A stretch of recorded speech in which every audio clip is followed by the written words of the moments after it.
कल्याण पूर्वेतील गवळीनगर परिसरातील श्री संचार सोसायटीत एका घराला भीषण आग लागल्याची घटना समोर आली आहे। सागर वारुळे यांच्या मुलाची प्रकृती बिघडल्याने कुटुंबीय त्याला घेऊन तातडीने रुग्णालयात गेले होते। याच दरम्यान घर बंद असताना फ्रीजचा अचानक स्फोट झाला आणि शॉर्ट सर्किटमुळे घराला आग लागली।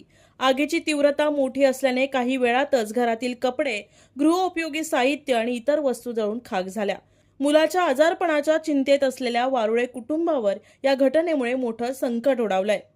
घटनेची माहिती मिळताच कल्याणचे संपर्क प्रमुख नगरसेवक महेश गायकवाड यांनी घटनास्थळी भेट देऊन नुकसानीची पाहणी करत तात्काळ वारुळे कुटुंबाला मदतीचा हात देत त्यांचं घर पुन्हा उभं करण्याची जबाबदारी स्वीकारण्याचं आश्वासन दिलं।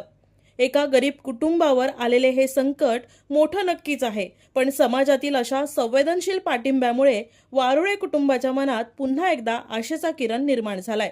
कठीण प्रसंगी गरजूंच्या पाठीशी खंबीरपणे उभे राहणे हीच खरी समाजसेवा, हेच नगरसेवक महेश गायकवाड यांच्या पुढाकाराने पुन्हा एकदा सिद्ध झालंय। संदेश दाभणे, जनराष्ट्र, कल्याण।